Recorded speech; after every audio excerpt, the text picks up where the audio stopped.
কে আমাকে জাহান্নামের ভিতরে এইভাবে ডাকতেছে, ইয়া হান্নান ইয়া মান্নান, ইয়া হান্নান ইয়া মান্নান। আল্লাহ কইব, বান্দা কি রে, কি হয়েছে, কেন আমাকে ডাকো? তখন কইব, মালিক আমি তো গুনাহগার, গুনার কারণে জাহান্নামী। আল্লাহ আমি একটু তোমার দয়া চাই, মায়া চাই, দয়া চাই, মায়া চাই।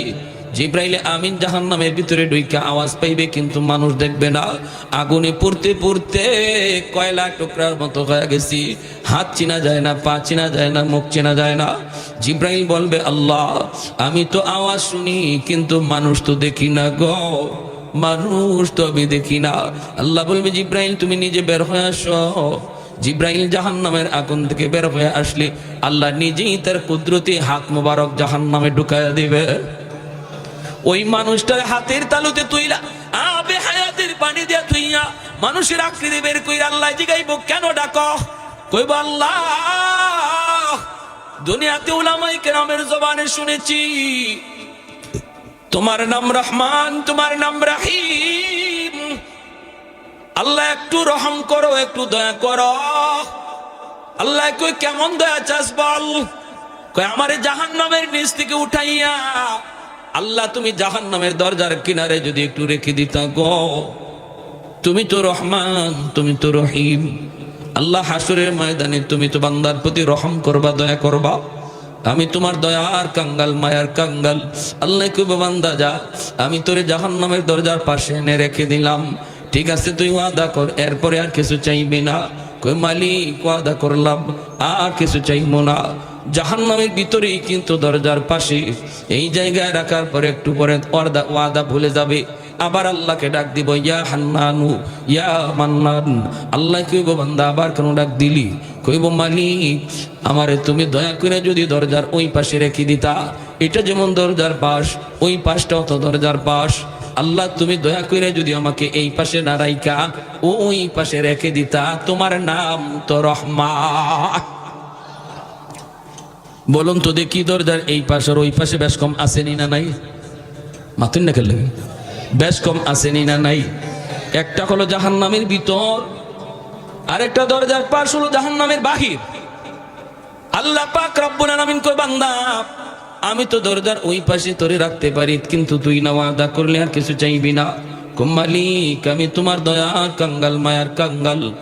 এই বইলা আল্লাহ পাক কইব, ঠিক আছে তোরে দরজার বাহিরে রাখলাম, কিন্তু ওয়াদা কর এরপরে আর কিছু চাইবি না। এই লোকটা হলো সর্বনিম্ন জান্নাতি, সর্বশেষ জান্নাতি। এরে আল্লাহ সবশেষে জান্নাতে দিব। আল্লাহ তারে জান্নাতে জাহান্নামের বাহিরে আনবো। আইনা কইব, ক আর কিছু চাইবি না? ওয়াদা কর। ক ওয়াদা করছি, আর চাইতাম না। একটু পরে আবার ওয়াদার কথা ভুলে গেছে, আবার ডাক শুরু করছে, ইয়া হান্নানু ইয়া মান্নান। আল্লাহ কই, আবার কেন ডাক দিলি? কই, মালিক ওই যে দেখা যায় জান্নাতের গেট, এখান থেকে জান্নাতের গেট দেখে লেছে। ওই যে দেখা যায় জান্নাতের গেট, জান্নাতুল ফেরদাউস, জান্নাতুন নাঈম, জান্নাতুল মাওয়া। আল্লাহ আমাকে তুমি জান্নাত দিয়া দেও। এই কথা বলি না, বলার সাহস আমার নাই, কারণ আমার আমল নাই। কেমনে কই আমারে তুমি জান্নাত দিয়া দেও? কিন্তু মালিক আমারে তুমি যেখানে রাখছো এই জায়গা জান্নাতের ভিতরেও না, জাহান্নামের ভিতরেও না। এখানে রাখা যে কথা জান্নাতের গেটের পাশে রাখা এক কথা। ওই কেমন যুক্তি দেয় দেখছেন নি? যুক্তি দিয়া দিয়ে আগাইতেছে। আল্লাহ কই, বুঝছি তো, এখানে আর হেগানে এক কথা, কিন্তু তুই না ওয়াদা করছিলে আর কিছু চাইবি না? আল্লাহ আমি তোমার দয়ার কাঙ্গাল, আমি তোমার মায়ার কাঙ্গাল। এই কথা কইয়া আবারও আল্লাহরে মায়া ফেলাই দেয়, আল্লাহর দয়া নেওয়া যায়। আল্লাহ তখন কয়, ঠিক আছে বান্দা, নে তোরে জান্নাতের গেইটে পাশে রেখে দিলাম, কিন্তু ওয়াদা কর এরপরে আর কিছু চাইবি না, আর কিছু চাইবি না। কই, না গো মালিক, আর কি চাওয়ার আছে? আমার তো আমল নাই, কেমনে কই জান্নাত দেও? না গো মালিক, আর কিছু চাইবো না। এই বলে আল্লাহ পাক রব্বুল আলামিন তার জান্নাতের গেটের পাশে রেখে দিবেন। জান্নাতের গেটের পাশে আসার পর এখন খালি ফাঁক ফুক খুঁজি, খালি ফাঁক ফুক খুঁজি, ছিদ্র খুঁজি। খানা খুনা খুঁজি, কই একটু ভিতরে কি আছে দেখানি যায়, একটু নি দেখানি যায়। আল্লাহ পাকের মানসা হলো আল্লাহ তারে জান্নাতের ভিতর তারে এক নজর দেখাইব। এজন্য জান্নাতের গেটের পাশে আল্লাহ একটা বাতাস ছাড়ব, বাতাসের দ্বারা গেটটা এক পলকের জন্য শুধু খুলবো, আবার গেটটা লাগবো। একটা পলক শুধু জান্নাতের ভিতরে তার নজর ঢুকছে, জান্নাতের ভিতরের দৃশ্যটা শুধু এক পলকের জন্য দেখছি, আবারও গেট লাগিয়া গেছি। এমনি আল্লাহকে আবার পাগলের মতো ডাক শুরু করছে, ইয়া হান্নান ইয়া মান্নান। আল্লাহ কই বান্দা আবার কেন ডাক দিলি? কই আল্লাহ তুমি আমারে কি দেখাইছো? এতদিন দেখি নাই, ভালোই আসলাম, দেখে তো আমি পাগল হয়ে গেলাম। আদাতুল ইবাদিয়াস সালিহিন মা লা আইনুন রাআত ওয়ালা উযুনুন সামিআত ওয়ালা খাতারা আলা কলবি বাশার। হাদিসে কুদসি আল্লাহ পাক বলে, এমন আমি জান্নাত সাজায় রাখছি বান্দা, জান্নাতের ভিতরে এমন আরামায়েশ আমি তোমার জন্য ব্যবস্থা করে রাখছি, এমন আরামায়েশের ব্যবস্থা তোমার চোখ কোনোদিন দেখে নাই, তোমার কান কোনোদিন এমন আরাম আয়েশের কথা শুনেই নাই, এমনকি তোমার অন্তর কোনোদিন কল্পনাও করে নাই। আমি আপনি যদি কল্পনাও করি, এই যে রাজবাড়িতে আছি, এই যে রাজার মায়া বিয়া করছি, এই যে আমি মকমলে বিছানায় ঘুমাইছি, বাসর ঘর করাইছি, চারদিকে ফুল ফল, এই যে তাজা তাজা ফুল, কল্পনা করতে করতে আপনি যত কদ্দূর যাইতে পারেন যান, কদ্দূর যাইতে পারেন, এটা তো বাস্তবতা না, এটা খালি কল্পনা, ঠিক না? আল্লাহ বলতে এরকম কল্পনা কইরা কইরা তোমার কল্পনা যেখানে শেষ, এরও উপরে আমি আল্লাহ জান্নাতে তোমার আরামের ব্যবস্থা করছি। সুবহানাল্লাহ, জোরে কোন। তোমার কল্পনাও যেখানে যায় শেষ, বলে এর উপরে আর নাই, যে এর উপরে আর হইতে পারে না আরামের ব্যবস্থা, আমি আল্লাহ জান্নাতে এরও উপরে আরামের ব্যবস্থা রাখছি। সুবহানাল্লাহি ওয়া বিহামদি সুবহানাল্লাহিল আযীম। এখন কইব আল্লাহ আমারে তুমি একটু ভালো করে দেখবার সুযোগ দাও, আমি ঢুকমু আর দেখকেই বের হয়ে আইমু দৌড় দিয়া, আমি থাকতাম না। আল্লাহ আমি ওয়াদা দিলাম থাকতাম না, আমি কি যে দেখছি, দেখকে আমি পাগল হয়ে গেছি। আল্লাহ আমার একটু ভালো করে দেখবার সুযোগ দাও, আমি ভিতরে ঢুকিয়া খালি দেখবো আর বের হয়ে আসবো। আল্লাহ পাক তখন কইব, বান্দা তুই নিজেই কয়বার ওয়াদা করছো, তার কয়বার ভাঙছ? তখন আল্লাহ আমি তোমার দয়ার কাঙ্গাল, আমি তোমার মায়ার কাঙ্গাল। আল্লাহ পাক আবারও দয়া করব, আল্লাহর তো ইচ্ছেই তারে জান্নাত আল্লাহ দিত, কিন্তু দৌড়ে না এইভাবে গাটে গাটে ধরা খাওয়ায়, কারণ নাই তো পুঞ্জি নাই, কি নাই, সামান নাই, পুঞ্জি নাই, আমল নাই। রমজান মাসেও দেখা যায় ওই দোকানের ভিতরে খাবারটা নেই খাই লিছে, বিড়ির টান মেরে বসে। হ্যাঁ, এরকম আসেনি না নাই?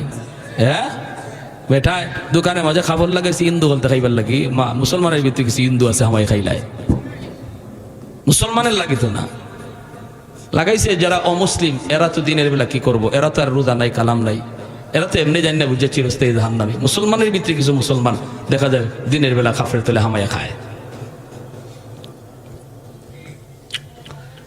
এই মানুষের পুঞ্জি নাই তো। আল্লাহ পাক কয়, আচ্ছা বুঝছি, নে তোর সাথে আর ভাবলাম না, দয়ার কাঙ্গাল মায়ার কাঙ্গাল কইয়া আমারে তুই নরম করে ফেলাস, নে তোরে আমি দেখবার সুযোগ দিলাম, কিন্তু ওয়াদা কর আগের মতোই ওয়াদা না নতুন করে না, এখন পুরা শক্ত। আল্লাহ এখন 100% আমি ওয়াদা রাখবো, এই ওয়াদা ভাঙতাম না। আল্লাহ কেমনে আমি ওয়াদা ভাঙতাম? আমি জান্নাতে থাকবার আমার কোনো শক্তি আছে? জান্নাতে আমার থাকবার কোনো সামান আছে? আমার কোনো পুঞ্জি আছে? এ দেখা যায় খুব চাপাই গেছে। তখন আল্লাহ কথা নেই, ঠিক আছে দিলাম, তোর সুযোগ দিলাম, যা দেরি করিস না, দেখকেই তুই বের হয়ে আসবি। যেই মাত্র আল্লাহ গেট খুলছে, হে এমন এক দৌড় দিছে জান্নাতের ভিতরে, দেখা দেখি বাদ দিয়ে খালি ভিতরে হামায়,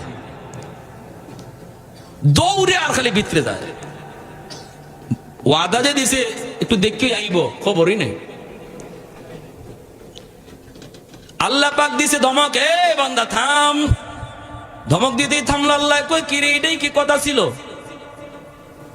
ভাইরো? যখনই আল্লাহ কইছে বের হ, তখনই কয় শুনেন এখন কি কয়, আল্লাহ তুমি আমারে বাইর করে দিবা। আল্লাহ কয় আমি বাইর করতাম কার লাগে, তুই তুই কইলে বাইরে আইবে। আমারে যদি তুমি এখন বের করে দেও, তাহলে তোমার ওয়াদা বাঙ্গা হইব। আল্লাহ রে কয়, বুঝছেন ওই যে আসছেন না আপনারা, ওই জায়গাটার মধ্যেই সবাই হাসছে, নবীও আসছেন, সাহাবীরও আসছে, আল্লাহ নিজেও হাসিয়ে দিছে। আল্লাহ পাক কিতা কইলে তুই কিতা কইছ? কইতাছি আমারে যদি বের করে দে তোমার ওয়াদা ভাঙ্গা হইব। আল্লাহ কয় আমি কখন ওয়াদা করলাম? এতক্ষণ তুই শুধু ওয়াদা করলি আর ওয়াদা ভাঙলি, আমি তো কখন ওয়াদা করলাম? কয় মালিক আমার সাথে তুমি ওয়াদা করো নাই, কিন্তু কোরআনের মাধ্যমে ওয়াদা করেছো, হুজুরদের জবানে শুনেছি তুমি যারা একবার জান্নাতে ঢুকাইবা আর জান্নাত থেকে বের করবা না, এটা তোমার ওয়াদা নি। বুঝে আসছে? আল্লাহ কৌরি বাপরে, নামাজ রোজার খবর নাই, খবর দি জানো আজ না বইলে কি হয়েছিল? খান খারা আসিল হুজুরে কিতা হয় দেখছেন নাকি? খান খারা আসিল, এই কথাটা আল্লাহ খুব ইয়াদ রাখছি। আল্লাহ কইতে তুই আমার ওয়াদা তো ঠিকই জানছ, কইটা যদি তোমার ওয়াদা হইয়া থাকে আমি তো কোনো না কোনো সুরতে বুদ্ধি কইরা হোক আর চালাকি কইরা হোক ঢুকে পড়ছি। এখন যদি তুমি আমাকে বের করে দাও তাহলে তোমার ওয়াদা ভাঙ্গা হয়নি। আল্লাহ কই বান্দারে চালাকি তো কম করলি না, মনে বাঙালি বাঙালি চালাকি না, কই চালাকিটা তো কম করলি না। ঠিক আছে তুই আমার ওয়াদার খবর যা জানছো ঠিক জানছো, আমি আল্লাহ যারে জান্নাতে ঢুকাই আর বের করি না, জাহান্নামীরে আমি জান্নাতে দেই, কিন্তু কোন জান্নাতীরে আবার জাহান্নামে দেই না, এটা আমার ওয়াদা। আমার ওয়াদা তুমি ঠিকই জানছো বান্দা, যাও আমার ওয়াদার খাতিরে তোমারে জান্নাত দিয়াই দিলা। আরে কুজুরে বলে সুবহানাল্লাহ। আহাদুল লাইসা কামিসলি সামাদুল লাইসা কাফাদলি লিমানিল মুলকু তুগুই তো সাজাওয়ার খুদাই তো খুদা বন্দে আবি নি তো খুদা বন্দে সারি তো খুদা বন্দে জমিনি তো খুদা বন্দে সমাই তো রহিমি তো করিমি তো সমিই তো বসিরি তো মুইজি তো মুদিল্লি তো মালিকিল আরশি বাজাই বরি আজ খুরদন অখুফতন বরি আজ তোহমতে মরদন বরি আজ ভীম উমিদি বরি আজ রঞ্জ বালাই। আল্লাহু আকবার। আরে কুজুর আল্লাহু আকবার। এবার আল্লাহ তাআলা জান্নাত দিয়ে দিছে। আল্লাহ নিজে হাসছে। এই কথার মধ্যে সাহাবায়ে কেরাম যখন এই কথা শুনে হাসি দিয়েছেন, নবীও হাসেন। সাহাবীরা জিজ্ঞাসা নবীকে আপনি হাসলেন কেন? নবী কয় দূর মিয়া আমার কথা জিগাও, জিব্রাইলে যখন আমারে শুনায় দেখি জিব্রাইলও আসে। আমি জিব্রাইলে জিজ্ঞাসি জিব্রাইল আসলা কেন? জিব্রাইল কোন নবী আমার আর কইেন না, আল্লাহ নিজে হাসিয়ে দিছে। এই হাদিস আমাদের উস্তাদরা শুনাইছেন, তিনারাও হাসছেন, আমরাও হাসছি। এই মুহূর্তে আমি আপনাদেরকে শুনাইলাম, আপনারাও হাসছেন। এই হাসিটা হাসলে পরে আমার মায়ার নবীর হাসির সুন্নতের উপরে আমল হয়ে যায়। নবীজির একটা হাসির সুন্নত কিয়ামত পর্যন্ত টাইম মতো জারি আছে।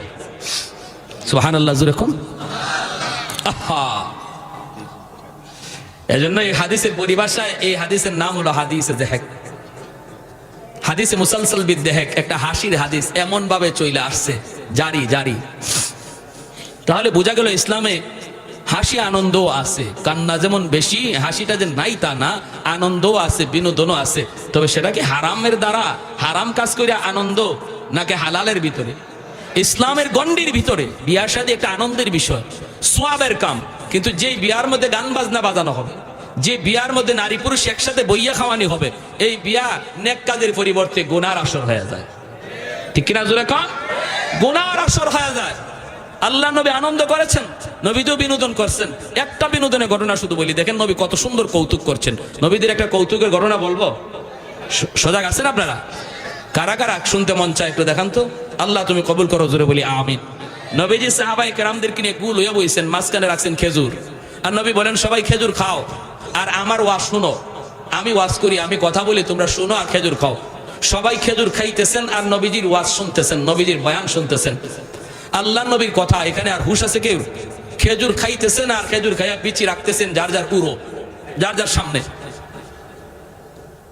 প্রত্যেকেই বিচি রাখতেছেন যার যার সামনে, কিন্তু মায়ার নবী শুধু ব্যতিক্রম। আল্লাহ নবী ওয়াজও করতেছেন, খেজুরও খাইতেছেন, আর বিচি নিজের উড়ো না রাখিয়া নবীজির ভাষাই বইছেন দামান। হযরত আলী রাদিয়াল্লাহু তাআলা আনহু দামানদের উড়ো বিচি রাখতেছেন। নবীজি বিচি রাখতেছেন কার উড়ো? হ্যাঁ, জামাই শ্বশুর একসাথে বওয়া যায়নি আপনাদের এলাকায়? মা বলে মাতে না বাবা। শালির সাথে বোয়া হারাম, শ্বশুরের দ্বারাও বোয়া হারাম না, হালাল। যেখানে বইলে খালি হেস লাগে, এখানে বইতে খুব মজা লাগে না? আর যেখানে বইলে কোনো অসুবিধা নাই, বরং আরো সোয়া বইব, এখানে বোন তো না ওই যদি হুনে ইগর হুর বই রয়েছে, হ্যাঁ আরেক গরো গেব বেটা। শরমের ছুটে শ্বশুরে সালামই দেয় না। কি যা শরম, শ্বশুরে সালাম দিত শরম লাগে। অথচ সালামের 1 নম্বর হকদার হলো বাপ মা, 2 নম্বর হলো শ্বশুর শাশুড়ি, ঠিক কিনা? সালাম নাই, সালামের অর্থ কি? তোমার উপর শান্তি নাজিল হোক। এই শান্তির দোয়াটা আমি সবের লাগি করলাম, বাপের লাগি করলাম না, মার লাগি করলাম না, শ্বশুরের লাগি করলাম না, শাশুড়ির লাগি করলাম না।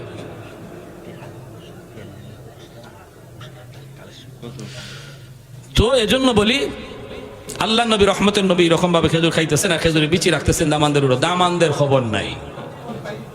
বিচি যে শ্বশুরে দামানদের উড়ো রাখতেছেন, দামানদের কি নাই? কারো খবর নাই। কেউ তো এইটা দেখাত না যে বিচি কেডা কোন জায়গায় রাখে, এটা তো দেখাত না কেউ। সবাই তো আল্লাহ নবী বয়ান শুনতেছেন, নবীর আলোচনা শুনতেছেন, দিনের আলোচনা। খাওয়ান শেষ, সামনের চা খেজুর আসিল, খেজুর শেষ। এরপর আল্লাহ নবী কয়, শোনো, বয়ানও শেষ, খেজুরও শেষ, এখন একটু বোঝা দরকার খেজুর কে কি পরিমাণ খাইছে, কে কি পরিমাণ খেজুর খাইছে, এটা একটু বোঝা দরকার। সাহাবায়ে কেরাম বলে, ইয়া রাসূলুল্লাহ, এটা কেমনে বুঝবো? খেজুর তো ফেটে গেছে। নবী কয়, না, সামনে বিচি দেখলেই বোঝা যাবে। এখন নবী যে খেজুর খাইছেন ঠিকই, বিচি নিজের উড়ো না রাখিয়া দামানদের উড়ো রাখছেন, তে দামানদের বিচি বেশি হয়েছে নি? বুঝলে খোকাতে সিঙ্গেল না ডাবল বিচি হয়েছে? ডাবল। এখন নবী যেই বলছে বিচি দেখলে বোঝা যাবে, সব সাহাবী নিজের যার যার উরের ফায় চাইছেন, চাই দেখেন না বেশি মিল মতোই আছে, কিন্তু একজনে তো আরেকজনের ফায় চায়। চাইতে চাইতে যেই হযরত আলীর দিকে নজর গেছে, দেখেন ওরে আল্লাহ রে, আলীর সামনে দিয়ে গিলা। আর প্রত্যেকে বড় বড় চোখে আলীর দিকে, উরি বাপরি, আলী তো সাংঘাতিক খাদক দেখা যায়। হে তো দেখা যায় খেজুর আমরা খাইছি 1টা করে, আর আলী খাইছে 2টা করে, নাহলে এত বেশি এই তো করতে। আর হযরত আর কিছু মানুষ দেখবেন, কিছু মানুষ আছে সাহাবী রক্ষ করি, আমরা নবীর কথা শোনা আর আলী দি এদিকে খাওয়ানোর তালো। আমাদের সমাজে কিছু মানুষ আছে, খাওয়ানোর সময় আপনি যত মাতুই মাতেন, যত গপই করেন, হের খাওয়ান যে স্টার্ট হয়েছে এটার বন্ধ নাই। কোনো গল্প গুজব আর কথা কই আপনি হের এই খাম থেকে আটকাই থাকতেন না। আর কিছু মানুষ আছে দেখবেন খাওয়ানোর সময় কথা কইলে হে খাইতেই পারে না, নলে আতলে বই থাকে। আরেকটা কথা কইবার সময় ওই এক নলবে আতের মধ্যে লয়ে বই রয়েছে, মাতে একজন খাইতেই পারে না, আর একজনে যতই মাতে অতই চালায়। তুই সাহাবীরা কয় আলী তো হিদলের ওই খাদক। হযরত আলী নিজের উরের ফাঁস চাইয়া উনি তাজ্জুব, ইন্না লিল্লাহ, আমার সামনে অত বেশি আইলো থেকে। আর সবাই তো বড় বড় চোখে চাইতেছেন, আলী তো শরমে পড়ে গেছেন। হযরত আলী রাদিয়াল্লাহু তাআলা শরমে পড়ে গেছেন, ঘটনা কি? আমি তো এত খেজুর খাইছি না, বেশি আইলো থেকে। যেই ডাইনে নজর চাইছেন, ডাইনে নজর দিয়ে দেখেন হৌরের সামনে বেশি একটাও নাই, নবীজির সামনে বেশি নাই একটাও। অথচ নবী খেজুর খাইছেন, এমনি তো দামানদের টের পাইছেন, আরে আমার শ্বশুর তো এখানে আমার একটা শরমের মাঝে ফালাইছেন, মানুষের সামনে শরম দেওয়ার ভাও করছেন। উনি খাইছেন খেজুর ঠিকই, কিন্তু বেশি রাখছেন আমার উড়ো, ঠিক আছে। এখন এই শরম থেকে হয়তো আলী খাটতে উঠেন কেমনে? সবাই তো আলীর দিকে চাইতেছে, এমনি হয়তো আলী কয়, ইয়া রাসূলুল্লাহ, আমার একটা কথা আছে। নবী বলেন, কি কথা বলো? নবী তো মুসকি মুসকি হাসি, বলো। তো হয়তো আলী বলে, ইয়া রাসূলুল্লাহ, এটা ঠিক, বিচি দেখলেই বোঝা যাবে কে কত বড় খাওরা, কে কত বড় খাদক। কিন্তু আমার কথা হইলো, যিনি খেজুরের সাথে বিচি সহ খাইলিছেন, উনি কত বড় খাওরা? ওইসিনি কাম জবটা ওইসিনি। এমনি আল্লাহ নবী হাসিয়ে দিছে, নবী হাসিয়েছে, আলী আসলে তুমি বড় বুদ্ধিমান। নবী বলছেন, আনা মাদিনাতুল ইলমি ওয়া আলিয়ুন বাবুহা, আমি নবী এলেমের শহর, আর আমার আলী হলো শহরের দরওয়াজা। সার্টিফিকেট আল্লাহ নবী দিছেন। কি সুন্দর জবাবটা দিয়েছেন দেখেন। এমনি সাহাবায়ে কেরাম সবাই হাসিয়ে দিয়েছেন, আরে এখানে তো শ্বশুর জামাই ঠেলাঠেলি চলছে, দেখা যায়। কত সুন্দর একটা কৌতুক করলেন নবী। আর আমরার হাসি আনন্দ মানে ওই ডেস্কটে পানো গুম দম দম দম বাজাও, আসেনি না নাই, মাটি সহ কাফে এমন বাজনা বাইরিছে, এটা বাজাও। আর দেখা যায় 16ই ডিসেম্বর বলেন, এই বলেন সেই বলেন, আনন্দের দিনটা গুনায় আসর হয়ে যায়, গুনার আসর। আনন্দ মানেই যেন গুনার আসর। অথচ ইসলাম তো এটা বলে না, ইসলাম বলে আনন্দটাও তোমার ইবাদতে শামিল, ঠিক কি না? মুসলমানের আনন্দটাও ইবাদতে শামিল। এখন আল্লাহ পাক যেই বলছে যাও জান্নাত দিয়ে দিছি, জান্নাতের দিকে সামনে আগায়, শেষ দিয়ে দিব, বেশি না, অল্প সময়, একটু মজার ঘটনাটা রয়ে গেছে। সামনের দিকে আগায়, এক জায়গায় বসতে চায়, আরেকজনে তুললে দেয়, কয় মিয়া উঠো, এটা আমার জান্নাত। সব শেষে যদি জান্নাতে যায় ঢুকবো, জায়গা পাইব কই? ইস্তেমার মাঠে যদি আপনি সবার পরে যান, জায়গা পাইবেন নি, রাস্তাত বওয়া লাগবে, ঠিক না? বইলে কমে উঠো মিয়া, এটা সিলট না, এটা নোয়াখালী, খালি উগলা বিছাইবেন, কবে এটা বরিশাল, এটা চিটাগাং, আপনি আর সিলেট পাইতেন না, খুঁজে ওই রাস্তাত গা বওয়া লাগবে। হ্যাঁ বই তুই কয়, আরেকজনে তুলে আমি উঠো, এটা আমার জান্নাত, আরেকখানে যখন উঠো মিয়া, এটা আমার জান্নাত। সবাই তো আগে গিয়ে দখল করে নিছে, মানে হেডটা কই? কো আল্লাহ আমারে তুমি যে জান্নাত দিছো, এটা কিতা বইতাম কই? আল্লাহ পাক তুমি বইবার জায়গা পাও না নি? বলে না, আল্লাহ কো সামনে আগাও, তোমার লাগিও আমি আল্লাহ 10 দুনিয়ার সমান জান্নাত রেখে দিয়েছি। তখন কইব, ইয়া রব আতাস্তাহজি বি ওয়া আনতা আরহামুর রাহিমিন ওয়া আনতা রাব্বুল আলামিন। আল্লাহ তুমি বুঝি আমার সাথে ঠাট্টা করো, অথচ তুমি রব্বুল আলামিন। আল্লাহ কইব, না রে বান্দা, আমি ঠাট্টা করি না, ঠাট্টা করো আমি আল্লাহর সম্মান না। সামনের দিকে আগাও, যা দেখবে সেই গেটের মধ্যে তার নাম লেখা, গেটের সামনে দাঁড়ানো মাত্রই গেটটা খুলে যাবে, দোনোদিকে তার জন্য হুরপুরীরা দাঁড়ায় থাকবে, গান গেয়ে গেয়ে তার ভিতরে নিয়ে ঢুকাইব। 70 জন বিবি থাকবে জান্নাতি হুর, তাদের সাথে আনন্দ কইরা মজাক কইরা কইব, আমার এরিয়াটা একটু দেখে আই, আল্লাহ কত বড় এরিয়া আমারে দিছি। ফলের বাগানের ভিতরে ঢুকবে, হাত দিয়া পায়রা পায়রা ফল খাইব, আঙ্গুর খাইব, আপেল খাইব, কলা খাইব, নদীর কিনারে যায় বসবো, দেখবো তার বাগানের ভিতর দিয়ে আল্লাহ লেক দিছে, লেক পানির, এই লেকের পরে বইসে দেখবো রং বেরঙ্গের মাছ, সোনালী কালারের মাছ, রূপালী কালারের মাছ, এত সুন্দর মাছ দেখে কইব, মাছটা দেখতে এত সুন্দর, না জানি খাইতে কত মজা। সাথে সাথে আল্লাহ মাছের জবান খুলে দিবে, মাছ কইবা, আতাশতাকি, ও আল্লাহর বান্দা তুমি কি আমারে চাওনি? কইবা আশতাকি, হ তোরে আমি চাই। মাছে কইব, মাতবুখান আও মাশউইয়ান, ভুনা খাইতে চাও না ভাজা খাইতে চাও? তখন হ্যাঁ কইব, আমি তোরে বুনাও খাইমু ভাজাও খাইমু, দুইও ভাই দেখমু কোন ভাই বেশি মজা। সাথে সাথে আল্লাহ পাক বুনা বানায় তার সামনে মাছটারে পেশ করে দিবেন। এই মাছ খায় কাটাগুলি ফেলাইব, কাটা থেকে আবারও সেই মাছ হয়ে যাবে, আবার বাজা হয়ে তার সামনে আইব। ওয়ালাকুম ফিহা মা তাশতাহি আনফুসুকুম ওয়ালাকুম ফিহা মা তাদউন নুজুলাম মিন গফুরির রহিম। আল্লাহ বলে, বান্দা জান্নাতে তুমি যা চাইবা সব তোমাকে দেওয়া হবে। আমি আল্লাহর কাছে সিজন নাই, দুনিয়ায় তোমার সিজন মতো চাইলে তুমি পাইতা। ল্যাংরা আম, ফজলি আম, হিমসাগর আম, এখন যদি কেউ চায় পাইবনি, সময় মতো চাইলে পাইতে হয়, পাওয়া যায়। আল্লাহর কাছে কোনো সিজন নাই, কোনো সময় নাই, মনের ভিতরে শুধু তোমার জাগবো এটা যদি পাইতাম, সাথে সাথে আল্লাহ হাজির করে দিব। এমনি সুন্দরী একটা রমণী নরম হাতে কান্দের মধ্যে তার হাত দিব, কান্দের মধ্যে হাত দিলে তাকায় দেখবো সুন্দরী এক রমণী, কে গো তুমি? কয় আমি তোমার। খুব আস্তাগফিরুল্লাহ, দুনিয়াতে কত সুন্দরী আমারে কইছে আমি তোমার, কত প্রেমের প্রস্তাব দিছে, আমি ডিনাই করছি। আর ইগানো আইও দি তুমি আমারে জ্বালাও, তুমি কেডা হরো? আমার 70 জন বউ আছে, গড় তুই আইছি, তুমি এরার মতো তোমার চারা না, তুমি ভাগো। তখনই আল্লাহর বান্দি কইব, আল্লাহর গোলাম, দুনিয়াতে তুমি ওই সুন্দরী নারীদের মহব্বত অন্তরে রাখো নাই, রাখছো আল্লাহর মহব্বত। কক্সবাজার সমুদ্র সৈকতে গিয়েছো, আল্লাহর কুদরত দেখে সুবহানাল্লাহর জিকির করেছো, চোখের সামনে তোমার বয়সের যুবক বান্ধবী নিয়ে সমুদ্রের পারে ঘুরতে গেছে, তোমার অন্তরও জাগছে, কিন্তু তুমি আল্লাহর ভয়ে এমনটা করো নাই, একা একাই আল্লাহর তাসবিহ জপছো। ওই দিনই আল্লাহ তোমার উপর খুশি হয়ে কইছে, আমার বান্দা যখন জান্নাতে লেকের পারে আইব, তখন দুনিয়ার ওই সুন্দরীর যে হাজার সুন্দরী আমি তার সঙ্গী বানায় দিব। সুবহানাল্লাহ, আমি সঙ্গী বানায় দিব। দুনিয়াতে তুমি সুন্দরী নারীদের লোভে না কইরা আল্লাহর মহব্বত অন্তরে রাইখে যেতে আল্লাহর কাছে আসছো, এজন্য আল্লাহ আমারে পাঠাইছে তোমার পার্ট টাইম, তোমার পার্ট টাইম সঙ্গী হওয়ার জন্য, একটু আনন্দ দেওয়ার জন্য। কয় না না, আমি তোমার এই কথা বিশ্বাস করি না। তখনই কইব, তুমি কি কোরআনের আয়াত পড়ো নাই? বলে কোন আয়াত? আল্লাহ বলেছেন জান্নাতে জান্নাতীকে আমি আল্লাহ যা দিব তো দিবই, মাঝে মাঝে অতিরিক্ত দিব। ওয়ালাদাইনা মাজিদ, অতিরিক্ত আল্লাহ যে দিব এটা তুমি কোরআনে পাইছো নি? কয় পাইছি তো। কয় আমি হলাম তোমার অতিরিক্ত। সুবহানাল্লাহ, জোরে কোন। এটা কোন যুবকের জন্য? যে যুবক দুনিয়ার নাপাক গান্দা ফসা প্রেম ভালোবাসায় দৌড়ায়। হেল লাগি? হেল লাগি না, যে যুবক আল্লাহর ভয়ে নাপাক ভালোবাসাকে ঘৃণা করে, আল্লাহর প্রেম অন্তরে জমায় রাখে, তার জন্য ঠিক কিনা জোরে কোন। ওই যুবকের জন্য যে যুবক গানের আয়োজন করে না, করলে ওয়াজ মাহফিলের আয়োজন করে। আপনারা খুশি না এই ওয়াজ যে করাইছে যুবকরা? কারা কারা খুশি একটু হাত তুলে আল্লাহকে দেখান তো। আগামী বছর চাই আমরা সবাই চাই। একজন আল্লাহর বান্দা কোন যে হুজুর আমি জান্নাতে সামিয়ানাটা আগামী বছর আমি দেব ইনশাআল্লাহ। আল্লাহ যদি আমার হায়াতে বাঁচায় রাখে, আমার আম্মার নামে আমার আব্বার নামে একজন বীর মুজাহিদ সন্তান, আদর্শ বাবার আদর্শ সন্তান জান্নাতি সামিয়ানাটা আগামী বছর দিবেন। একজন ভাই হিম্মত করে বলেন, যুবকরা উৎসাহ পাবে। যুবকদেরকে যদি আমরা এই কাজে আটকায় রাখি, তাহলে সমাজ থেকে খারাপ কাজ, গান বাজনা, মদ জুয়া দূর হবে। আর যুবকদেরকে যদি আমরা ওয়াজ মাহফিলে আটকায় না রাখি, তাহলে ওরা যে কোনো লাইনে দৌড় দিবেই, গানের দিকে দৌড় দিবে।